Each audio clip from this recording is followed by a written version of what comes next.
সর্বপ্রথমেই আজকের এমন সুন্দর একটি ভুবন মঙ্গল হরিবাসর, সেই ভুবন মঙ্গল হরিবাসরে উপস্থিত আমার সমস্ত গৌর অনুরাগী, কৃষ্ণ অনুরাগী, আমার ভক্তমণ্ডলী বাবারা, ভক্তিমতী মায়েরা, যে যেখানে বসে আছেন, এই আসর থেকে দাঁড়িয়ে সর্বপ্রথমেই রইল ওই জ্ঞানহীন, ভক্তিহীন, অজানা, অজ্ঞাত কীর্তন জগতের ক্ষুদ্র সম্প্রদায়, পশ্চিম বর্ধমান দুর্গাপুর থেকে আগত অধমা নূপুর ব্যানার্জি ও তার এই ক্ষুদ্র সম্প্রদায়ের কোটি কোটি দণ্ডবত প্রণাম।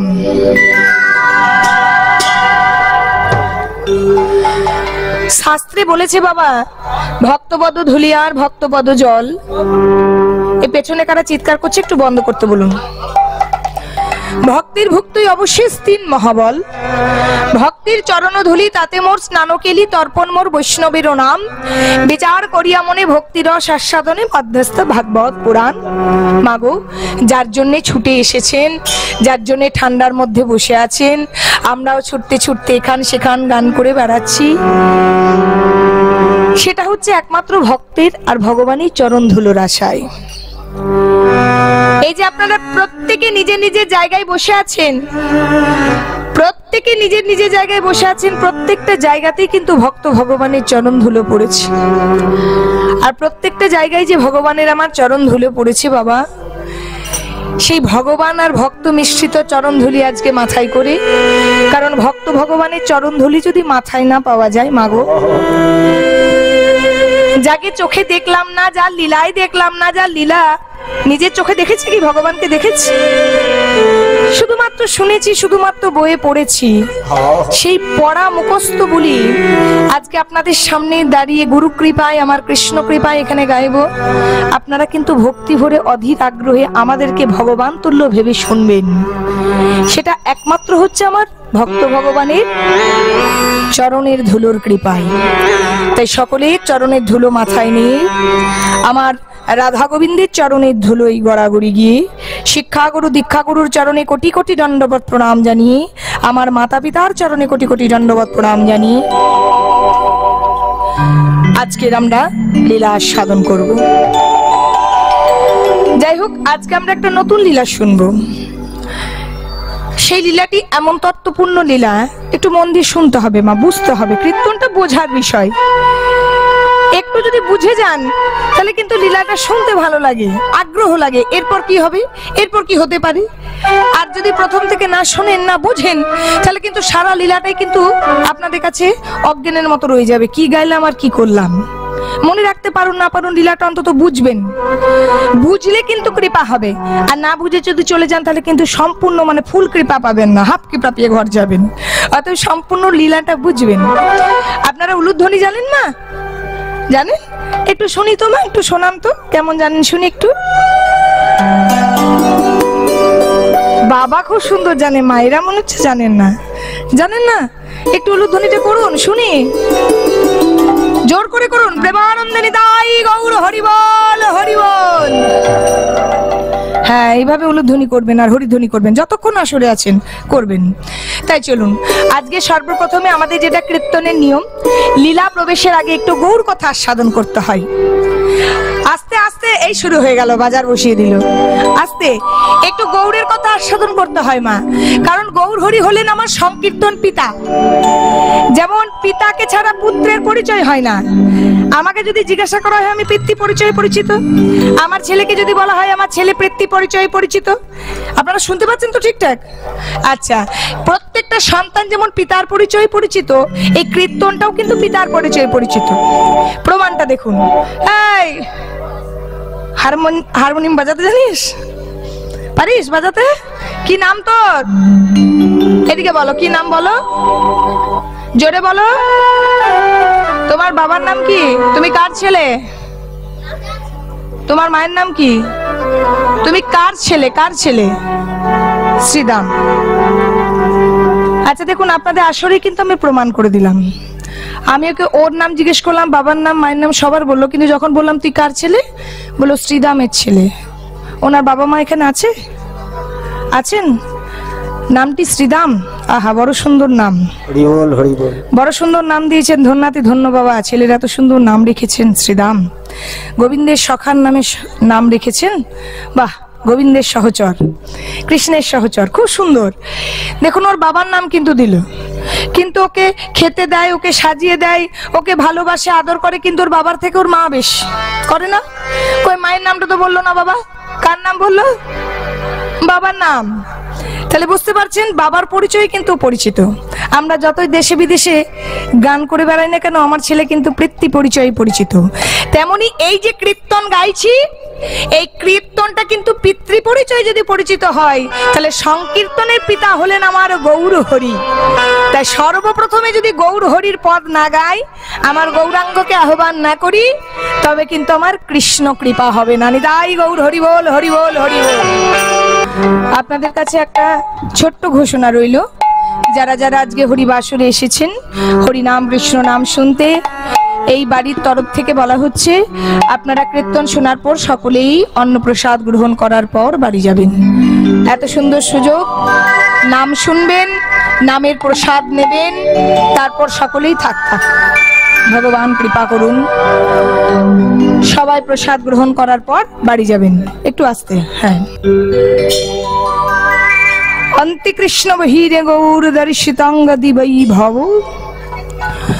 যজ্ঞৈ সংকীর্তনোদস্ম কৃষ্ণ চৈতন্য মহাশ্রিত। আজকে যে সংকীর্তন পিতা আমার গৌর হরির কথা শুনছেন, এত সিটি মারলে মাথাটা এসে লাগছে, একটু সিটিটা কম না।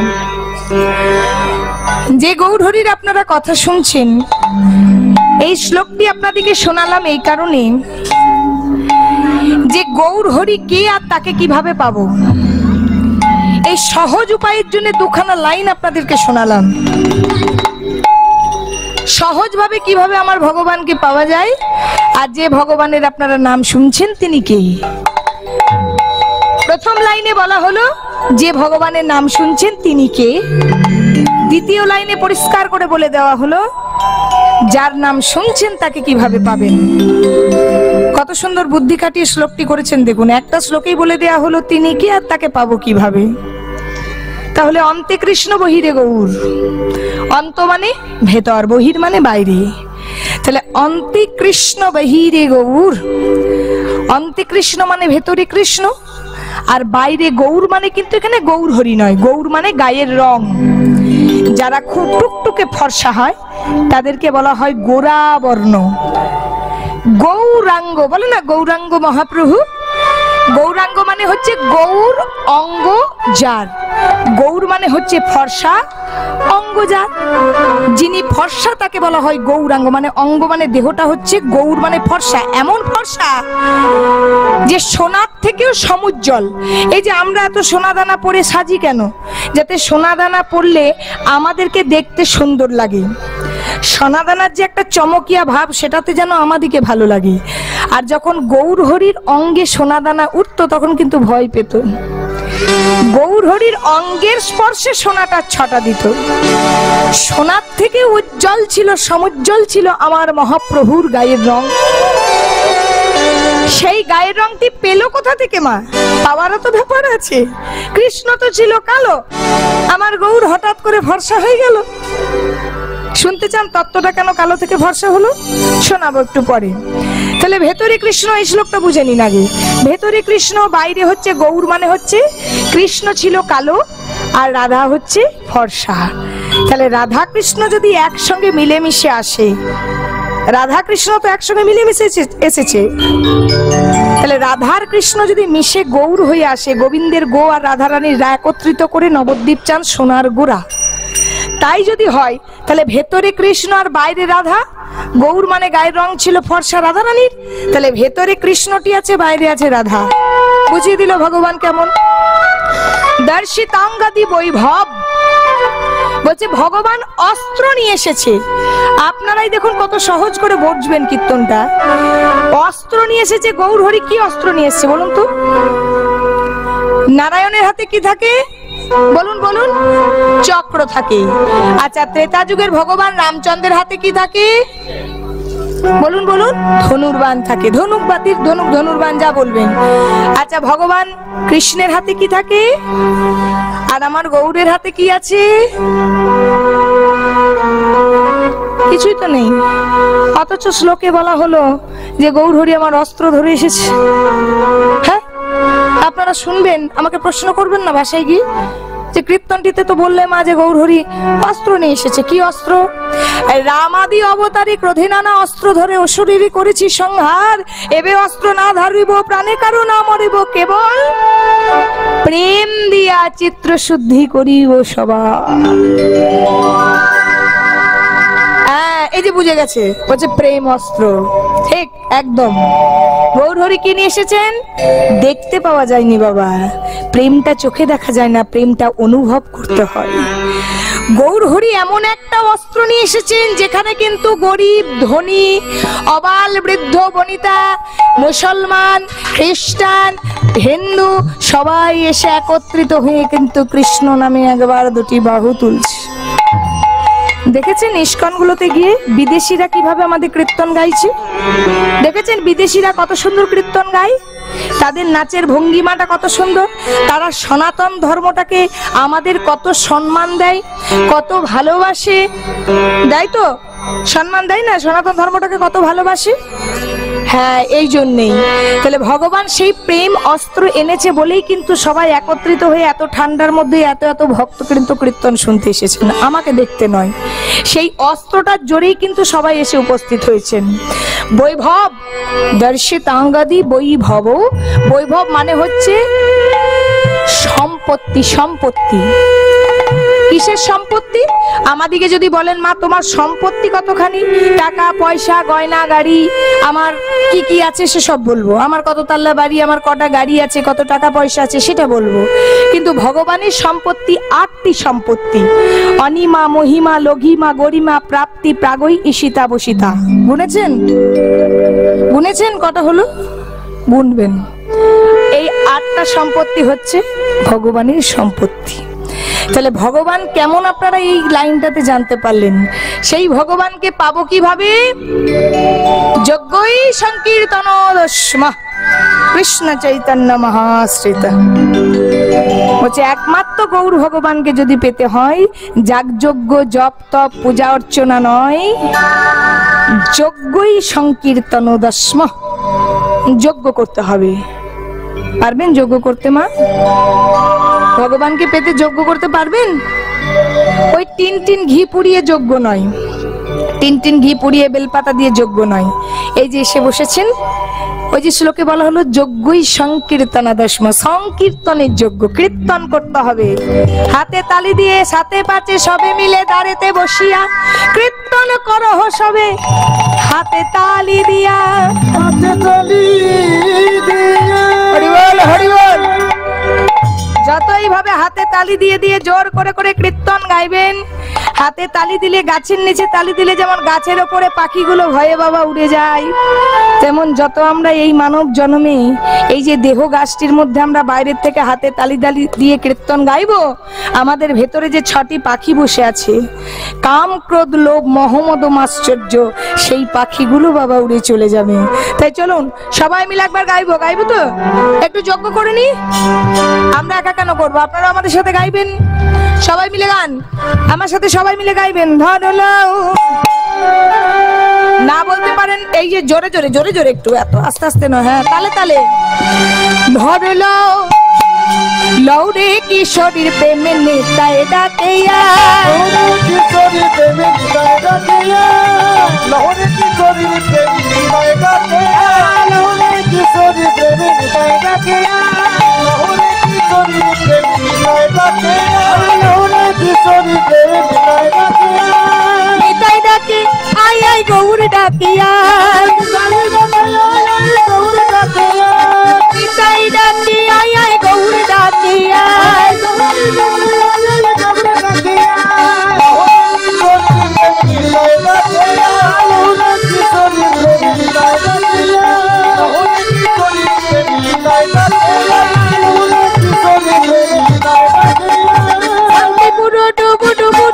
ভেসে যায়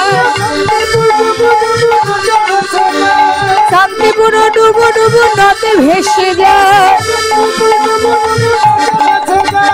কুল ভাগিয়া ঢেউ আসিয়া লাগলো গো ধারে গায়। হরি বল হরি বল।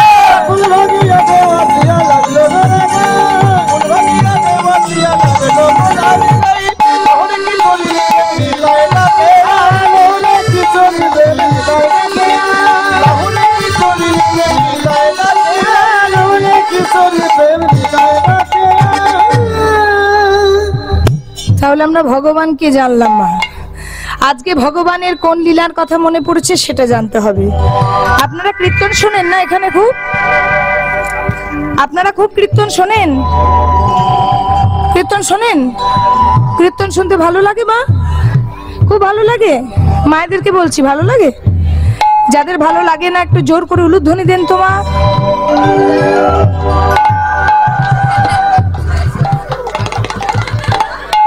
এই দেখুন,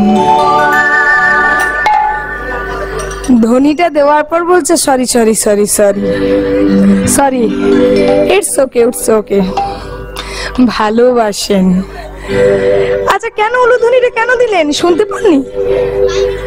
ঠিকঠাক বলবেন, আসলে মিথ্যা বলবেন না। আপনারা কি শুনতে পাননি? শোনা যায়নি ওদিকে?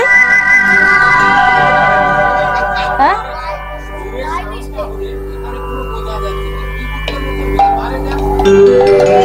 এটা ও যে করছে সে বলতে পারবে।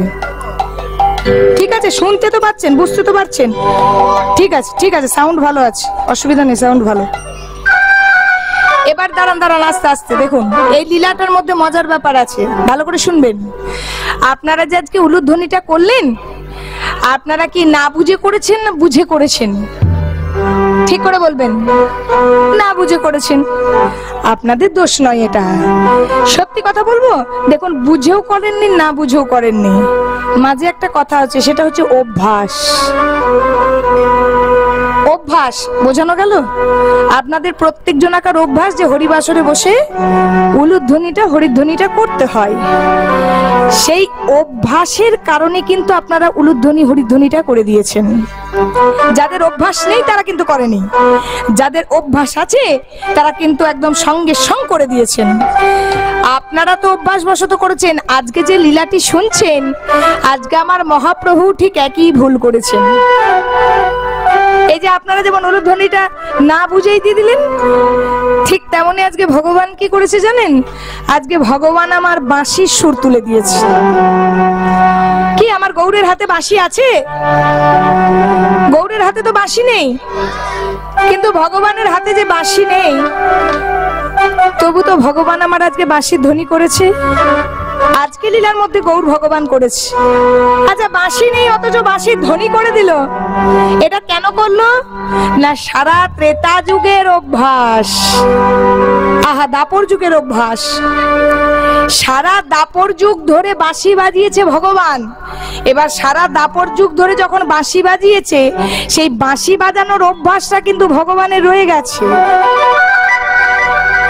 এ যুগে বাঁশিটা হাতে পায়নি, পরযুগে, আগের যুগে হাতে পেয়েছে, এ যুগে পায়নি, তাই পরবর্তী জন্মে করেছে কিনা অভ্যাসের বশে বাঁশিটি বাজিয়ে ফেলেছে।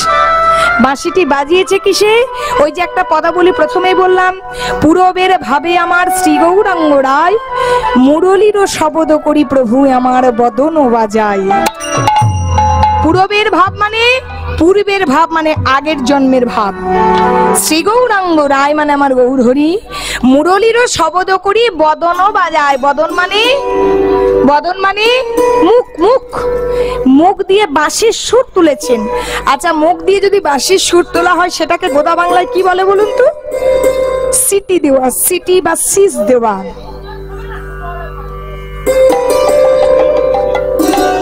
মাইক লাগাতে হবে না, ওদের কাছে দুটো মাইক দিয়ে শুন না, ওরা কীর্তনটা একটু করুক, আমরা শুনি, এত দূর থেকে এসেছি। তাহলে সিটি দেওয়া বা শীষ দেওয়া, আমাদের ভগবান কি তাহলে আজকে সিটি দিচ্ছে না শীষ দিচ্ছে? কি করছে? মুখ দিয়ে আজকে বাঁশির সুরে আমার সমস্ত জীব জগৎকে জাগ্রত করছে। কিসের সুর?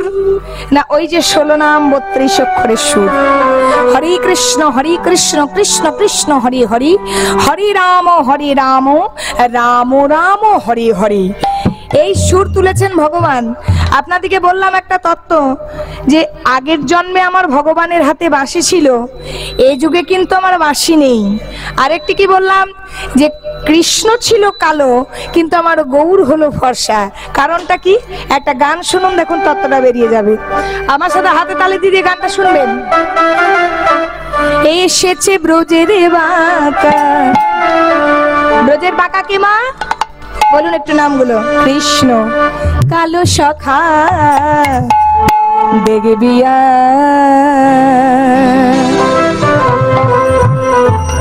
কালো সখাকে, কালোকে কৃষ্ণ, তোদের এই সোনার নদিয়া। সবাই এসেছে ব্রজের বাঁকা কালো সখা দেখবি আয়, তোদের এই সোনার নদিয়া। এসেছে ব্রজের বাঁকা কালো সখা দেখবি আয়, তোদের এই সোনার নদিয়া। এসেছে ব্রজের বাঁকা কালো সখা দেখবি আয়, তোদের এই সোনার নদিয়া। এসেছে উলুধ্বনি বা উলুধ্বনি। কালো সখা দেখবি আয়, তোদের এই সোনার নদিয়া। ঢং ফিরেছে, ঢং ফিরেছে, রং ফিরেছে, ঢং ফিরেছে, ঢং ফিরেছে, ঢং ফিরেছে, রং ফিরেছে, রং ফিরেছে। কালো বরণে চেনা না।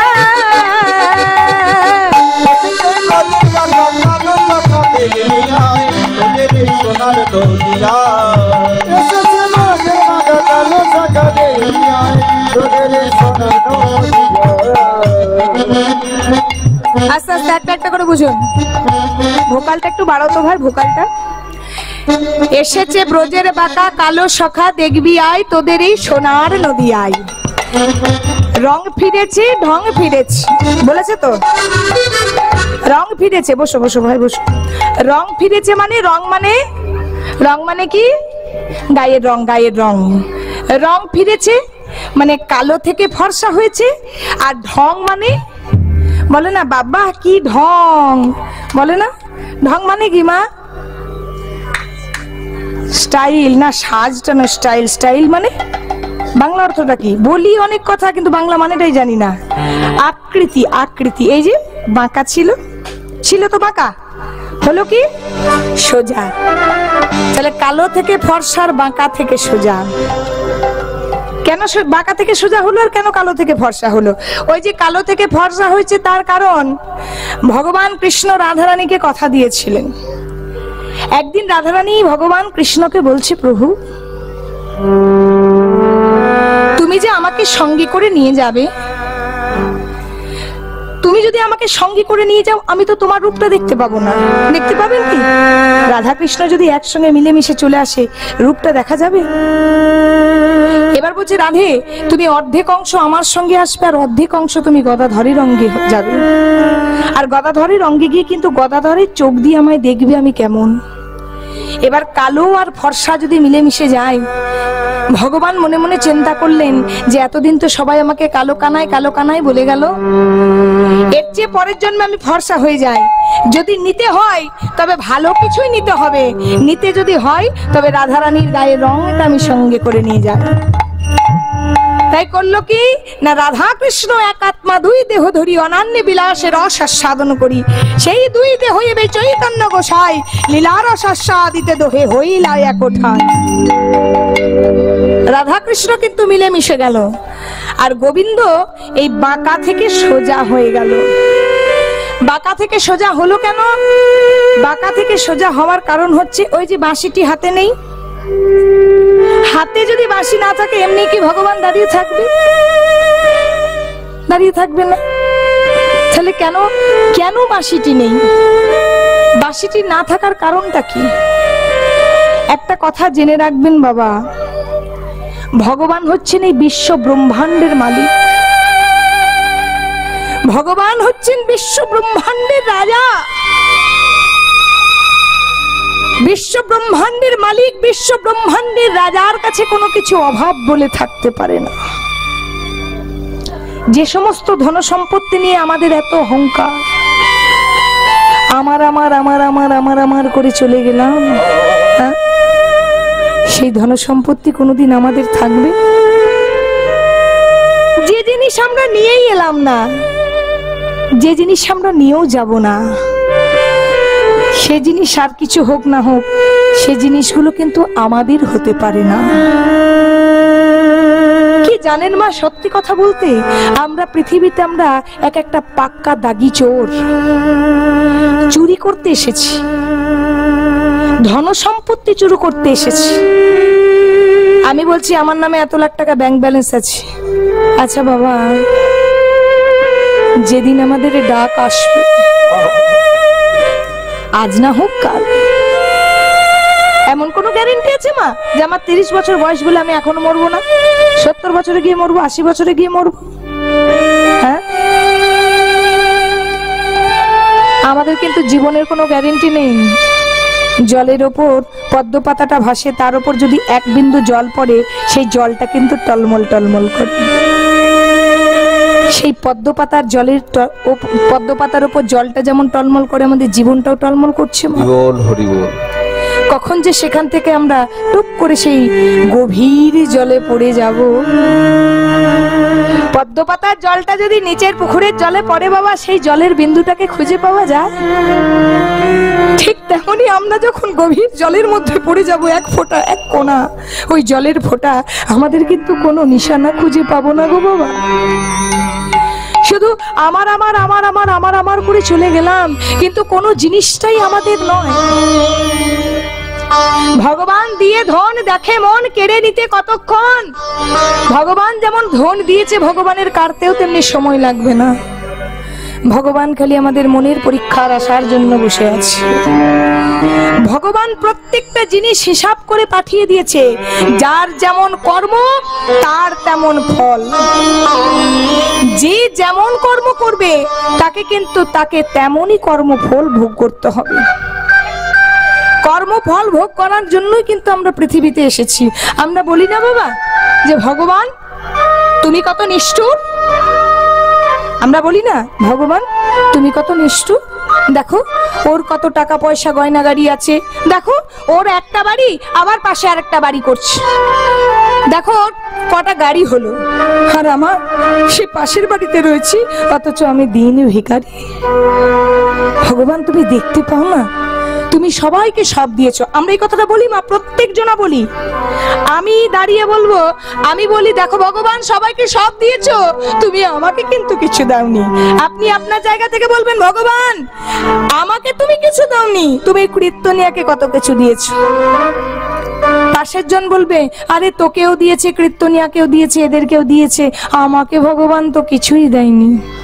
এক ভক্তের মনে প্রত্যেক দিন এই প্রশ্নটা ঘোরাফেরা করে, আর প্রত্যেক দিন ভগবানের কাছে গিয়ে বলে ভগবান তুমি কত নিষ্ঠুর,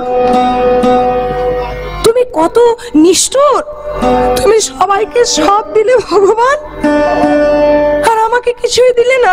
প্রত্যেক দিন আমার দুফোঁটা চোখের জল না ফেললে দিনও পাত হচ্ছে। ভগবান একদিন ক্লান্ত হয়ে গেল সেই ভক্তের নালিশ শুনতে শুনতে। ভগবান মনে মনে চিন্তা করছে এই ভক্ত প্রত্যেকদিন তো আমার দ্বারে এসে নালিশ করছে, একে বোঝাতে হবে যার যেমন কর্ম তার তেমন ফল, এটা কিন্তু আমার হাতে নেই। এবার সেই ভক্তকে একদিন দেখা দিয়ে বলছে আচ্ছা বৎস তুমি প্রত্যেক দিন আমায় নিষ্ঠুর বলো কেন? ভগবানের কাছে হাত জোর করে বলছে প্রভু আমাকে এত সমস্যার সমাধান করেছো, সকালবেলায় ঘুম থেকে উঠে বালিশে মাথাটা যখন তুলে নি তখন মনে মনে চিন্তা হয় আজ সারাদিন কত কিছু সমস্যা আছে, কত দুঃখ, কত যন্ত্রণা আছে, সবাই তো কত সুখে আছে, প্রভু আমাকে কেন এত সমস্যা দিয়েছো? তুমি যদি পারো আমার সমস্যার সমাধান করো। তোমার নাম তো বাঞ্ছা কল্পতরু, তোমার নাম তো দয়াময়, তোমার নাম তো কৃপাময়, যদি পারো তাহলে আমাকে সমস্যা থেকে দূর করো। আরে ভগবানও চালাক। ভগবান সেই ভক্তকে বলেছে ঠিক আছে এক কাজ করো, তুমি কাল সকালবেলায় উঠে পশ্চিম দিকের একটা রাস্তা দিয়ে হাঁটতে থাকবে।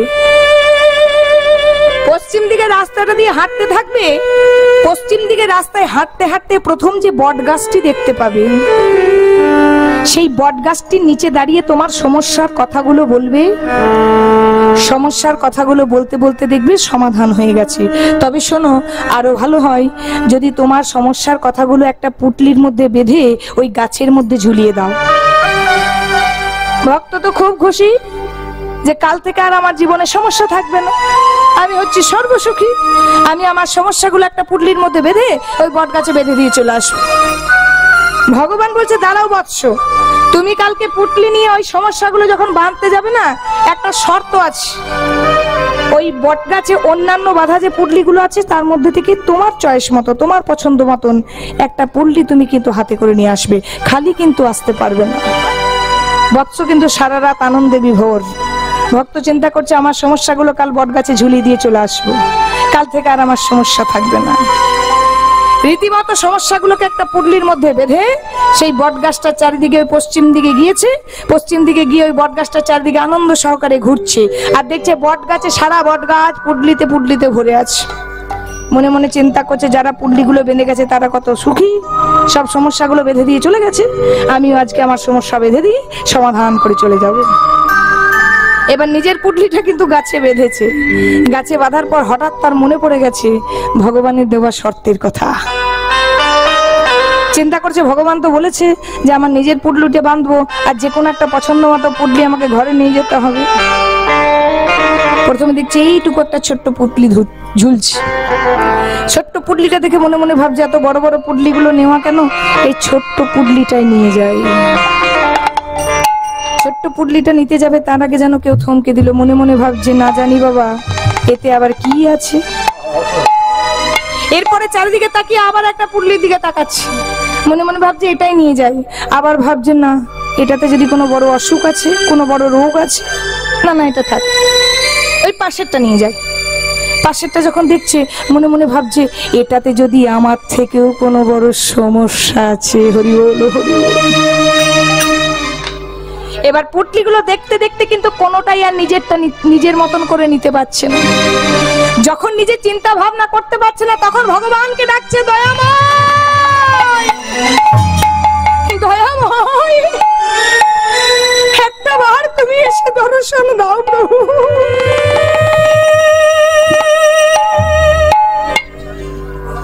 ভগবান সাক্ষাৎ এসে বলছে কি হলো, তোমার পুটলিটা বেঁধেছো? বলছে প্রভু আমি বুঝতে পারিনি এই জগতে আমার চেয়েও বড় বড় সমস্যার মানুষ আছে। আমার কি সমস্যা, আমার যে সমস্যা আছে, আমার যে কষ্ট আছে আমি সেটা নিজে জানি আমার কি কষ্ট। আমি যদি না জেনে কোনো পুটলিটা নিয়ে যাই তবে তো আমি বুঝতে পারবো না যে আমার থেকে সেখানে বেশি যন্ত্রণা হয়তো লুকিয়ে আছে। তাই আমি চিন্তা ভাবনা করে কোনো পুটলিটাই নিতে পারলাম না, আমার নিজের পুটলিটা আমি ঘুরে নিয়ে যাচ্ছি। কেন জানো প্রভু? একটাই কারণ, কারণ যে যন্ত্রণাগুলো যে কষ্টগুলো আমি পুটলির মধ্যে বেঁধেছিলাম সেই কষ্টগুলো আমি জানি আর সেটার ভার আমি বহন করতে অভ্যস্ত হয়ে গেছি। আর ভারগুলো বহন করতে অভ্যস্ত হয়েছি বলেই কিন্তু আমি আমার সমস্যাটাই নিয়ে যাচ্ছি, যাতে আমার ভবিষ্যতে অসুবিধা না হয়। আর না জেনে যদি কোনো পুটলিটা নিয়ে চলে যায় তবে তো এমন হতে পারে আমার থেকেও হয়তো কঠিন সমস্যায় কোনো মানুষ ভুগছিল। নিতাই গৌর হরি বল হরি বল। এবার বুঝতে পেরেছি প্রভু এই জগতে তুমি ছাড়া কেউ নেই। সমস্যা যদি জানাতে হয় তবে একমাত্র তোমার চরণে জানাতে হয়। ভগবান বলছে বৎস সমস্যাটা কিন্তু আমি তৈরি করি না, সমস্যার সমাধান করার জন্য আমি এসেছি। শুধু তোমরা আমার কাছে শরণাপন্ন হও আর সমস্যার সম্মুখীন তোমরা হও সেটা তোমাদের দোষেই। তোমরা এমন কর্ম করো যে কর্মের ফল তোমাকে জন্ম জন্ম তোমাদের দিতে হয়নি। তাই গৌর হরি বল হরি বল হরি বল। তাই ভগবান কৃষ্ণ আমার রাধারানীকে যে ভালোবাসতেন, রাধারানীকে বলেছিলেন ওগো রাধে তুমি আমাকে ভালোবাসো, আমি তোমাকে ভালোবাসি। ভগবান সর্বধনের ধনী বাবা, কিন্তু এক জায়গাতে বড় কাঙ্গাল, সেটা হচ্ছে প্রেমের কাঙ্গাল। প্রেমের কাঙ্গাল যদি একবার কেউ ভগবানকে ভালোবাসতে পারে বাবা, তাকে কোনো সমস্যা পেতে হয় না। তার আগেই ভগবান কিন্তু বাঁধের মতো এসে দাঁড়ায়। ভগবান রাধারানীকে বলেছিল রাধে আমি আঁচলখানি পেতে দিচ্ছি, তোমার বাঁশিটা, আমার বাঁশিটা তোমাকে দেব। তুমি তো রাজার মেয়ে, বিশ্বভানু রাজার মেয়ে ছিল রাধারানী। তুমি তো রাজার মেয়ে, তোমার কাছে সোনা দানা টাকা পয়সা মণিমাণিক্যর অভাব নেই, কিন্তু আমার কাছে যে বাঁশি আছে সেটা কিন্তু তোমার কাছে নেই। হরি বল, হরি বল। তাই আমার বাঁশিটা তুমি নাও, তার বিনিময়ে আমার আচল হরি তুমি প্রেম দাও। আর এই প্রেমের ঋণ শোধ করব যেদিনে নদিয়াতে আমি গৌর ভক্ত হয়ে যাব আর দাঁড়িয়ে দাঁড়িয়ে তোমার নাম প্রচার করিব। তাই গৌর হরি বল, হরি বল। তাই বাঁশিটা দিয়ে এসেছে কোথায়? বাঁশিটা দিয়ে এসেছে শ্রীমতী রাধা রানীর কাছে।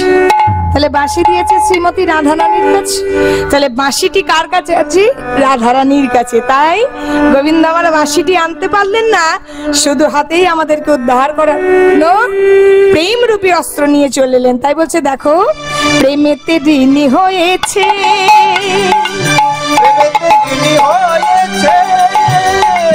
প্রেমেতে ঋণী হয়েছে, হাতের বাঁশি কেড়ে নিয়ে বিদায় দিয়েছে, হাতের বাঁশি কেড়ে নিয়ে বিদায় দিয়েছে।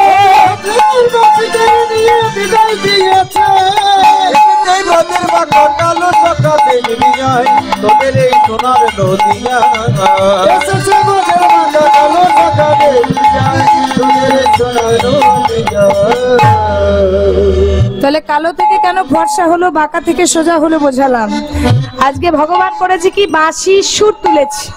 আর যেই না বাঁশির সুর তুলেছে, আজকে শিখতে এসেছে কি না, যেই বাঁশি শুনেছে, কৃষ্ণ বৃন্দাবনে বাঁশি বাজাতো, কে শুনতে পেত আগে? কে শুনতে পেত? কে? রাধা রানী। তাহলে আজকে যদি বাঁশি বাজায়, পেছনে আপনারা কেউ যেতে পারছেন না একবার? আজকে যদি আমার গৌর ভগবান বাঁশি বাজায়, এখানেও তত্ত্ব আছে মা, তত্ত্ব বলে গৌরচন্দ্রিকা অনেক বেড়ে যাবে, শুনতে পাবে কি? গদাধর ঠাকুর। তাহলে আজকে বাঁশি বাজাচ্ছে আমার গৌর, আর শুনছে আমার গদাধর পণ্ডিত, কারণ গদাধরের অঙ্গে অর্ধেক রাধারানী বিরাজিত। তাই আজকে যেই গদাধর শুনছে, গদাধর বাঁশি শুনে, আজকে শুনেই শিখতে এসেছে গদাধর।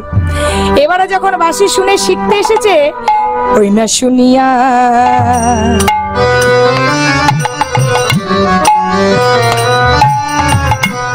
মহাপ্রভুর কথা শুনিয়া আমার মহাপ্রভু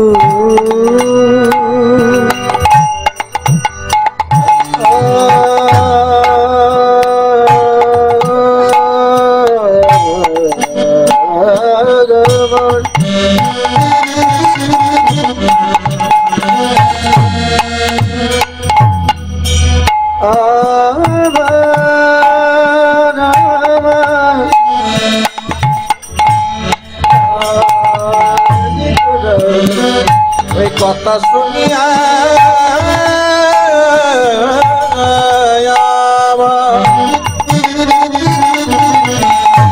আমার আমার মহাপ্রভু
শুনিয়া আমার মহাপ্রভু। তাই না কহে হাসি হাসি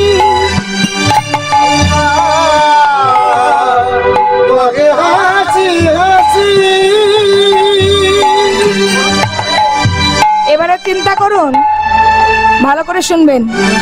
যেই না বাঁশির ধ্বনি শুনে গদাধর শিখতে এসেছে, আজ কিন্তু মহাপ্রভু মুচকি মুচকি হাসছে। কেন না, মনে মনে ভাবছে সারা দাপর যুগ বাঁশি বাজালাম, তবে আজকে অভ্যাস বশত বেরিয়েছি। আর তুমি আজকে শুনলে আর আজকে শিখতে চলে এলেন। ওই নাই আগে শেখো,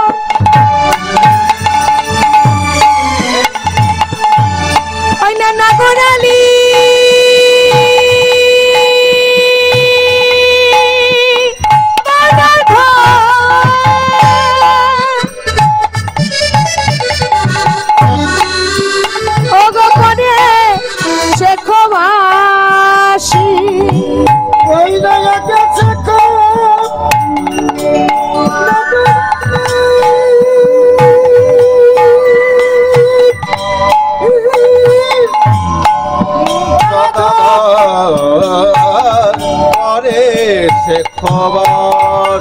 তুমি দাঁড়াতে শেখো হে, দাঁড়াতে শেখো হে, দাঁড়াতে শেখো হে।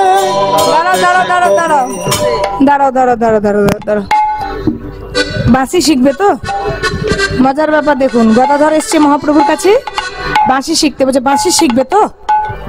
বাঁশি বাজানো এত সহজ? হ্যাঁ, নাগর আলী মানে আদব কায়দা। বলছে আগে তুমি বাঁশিটা নিয়ে দাঁড়াতেই শেখো, তবে তো ফু দিয়ে বাজাবে। মহাপ্রভু বলছে দাঁড়াতে শেখো হে, দাঁড়াতে শেখো হে, দাঁড়াতে শেখো হে, দাঁড়াতে শেখো হে, দাঁড়াতে শেখো হে, দাঁড়াতে শেখো হে, দাঁড়াতে শেখো হে। বাঁশি বাজাই কখন?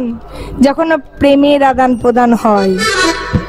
এবারে প্রেমের যদি আদান প্রদান হয়, তাহলে দাঁড়ানোর সঙ্গে সঙ্গে প্রেম মানে কি, দুজন দুজনকে তো দেখতে হবে। ওই দূরে একটা ছেলে দাঁড়িয়ে আছে, এখানে একটা মেয়ে বসে আছে, দুজনের যদি তাকানো তাকানো হয় তাহলে বলবে প্রেমে পড়েছে, বলবেন তো প্রেমে পড়েছে। আরে তাকালে প্রেম হয়? তাকালে প্রেম হবে? তাকালে প্রেম হবে? সবাই তো সবার দিকে তাকাচ্ছে। বলছে শোনো, প্রেমের ভাবে যদি বাঁশি বাজাতে হয়, তুমি চাইতে শেখো হে, চাইতে শেখো হে, দাঁড়াও দাঁড়াও দাঁড়াও। চাইলেও তো হবে না, বাঁশি বাজানোর কত কন্ডিশন চিন্তা করুন। চাওয়ার সঙ্গে সঙ্গে, তাকানোর সঙ্গে সঙ্গে যদি একটু হাসি হয়, হেসেছো মানে ভেসেছো, তাহলে কি করতে হবে? আর নয়নে মৃদু হেসে চাইতে শেখো হে, আর নয়নে মৃদু হেসে চাইতে শেখো হে, আর নয়নে মৃদু হেসে চাইতে শেখো হে, আর নয়নে মৃদু হেসে চাইতে শেখো হে, আর নয়নে মৃদু হেসে অধরে মুরারি লয়ে, আদরে মুরলি লয়ে, আদরে মুরলি লয়ে, আদরে মুরলি লয়ে, আদরে মুরলি লয়ে খাইতে শেখো হে। তুমি আগে শেখো নাগরালি গদাধর, পরে শেখো বাঁশি। শুনিয়া গদাধর কহি নাগরালি কি প্রকার, আজ বংশী পহি নয়ন বাঁকা ত্রিভঙ্গ আকার।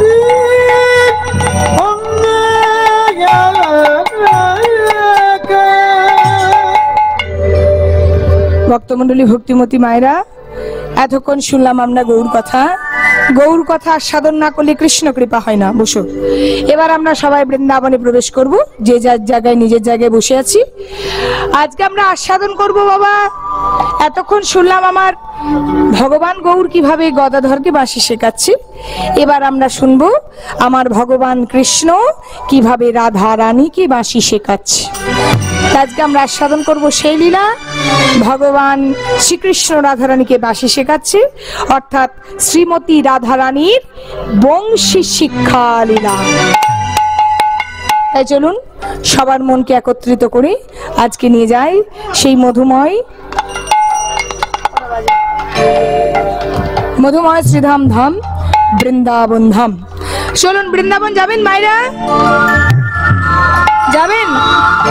যারা বৃন্দাবন যাবেন আমরা সবাই মিলে বলো বৃন্দাবন ধাম কি, শ্রীমতী রাধা রানী কি, শ্যাম সুন্দর কি, ভক্তবৃন্দ কি, হরিবাসর কি। যাবেন বৃন্দাবন? যারা যাবেন না একটু উলুধ্বনি দিন।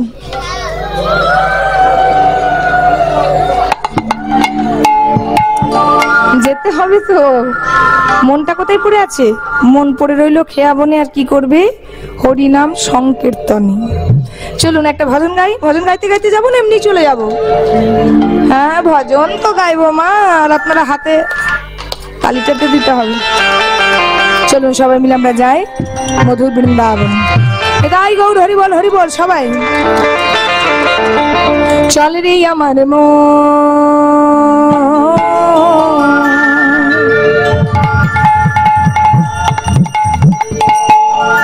ওই না মধুর বৃন্দাবন,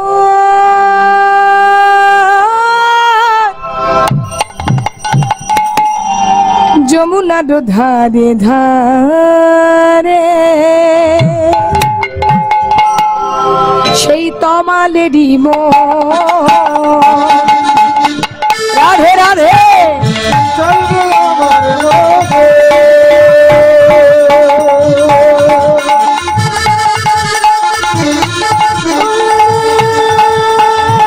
মধুর বৃন্দাবন, যমুনার ধারে ধারে তোমালে রে গো, আর চলবি আমার মধুর বৃন্দাবন, যমুনার ধারে ধারে তোমালে রে গো, চলবে আমার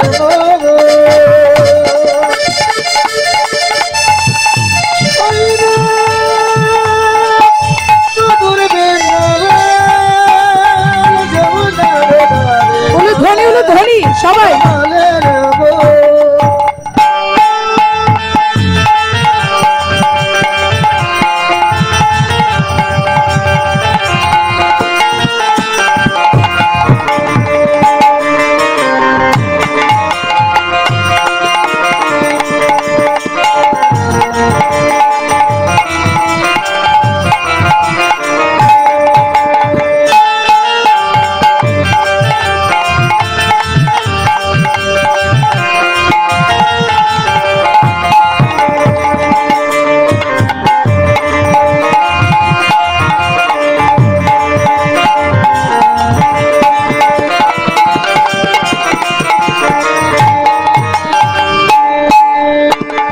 যেথায় ললিতা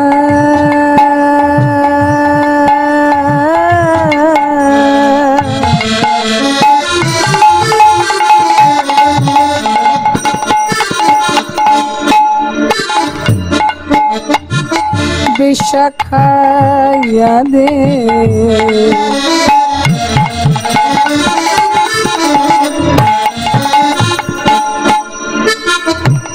যত সখী সে দাম সুদা দাম বসুদা যত শাখা ললিতা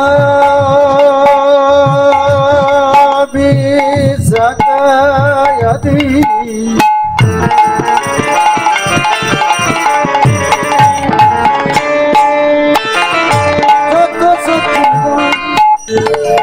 শ্রীরাম সুদাম দাম বসুদাম যত সখা ললিতা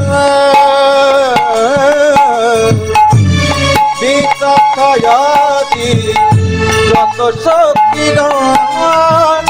শ্রীরাম সুদাম দাম বসুদাম যত সখা চলে আমার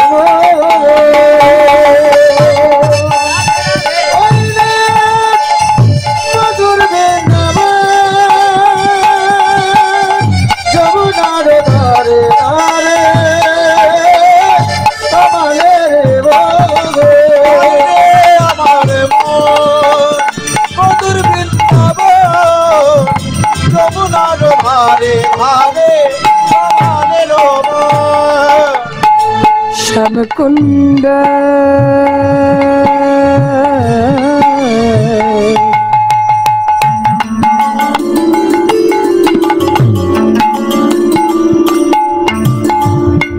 রাধা কুণ্ড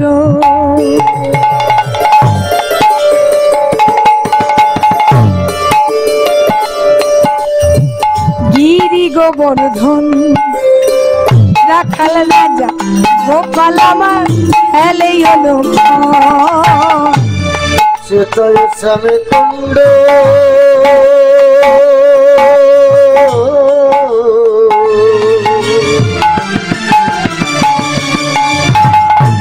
রাধা কুণ্ড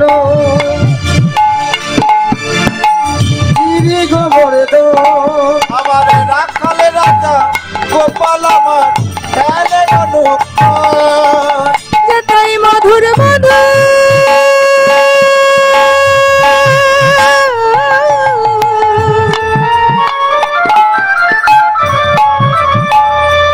যেটাই মধুর মধুর বাংশি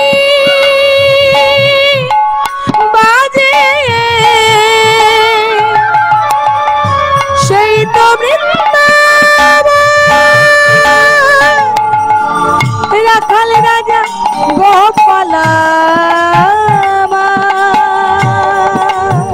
খেলে অনুক্ষণ চলে আমার মনে তাই গৌর হরিব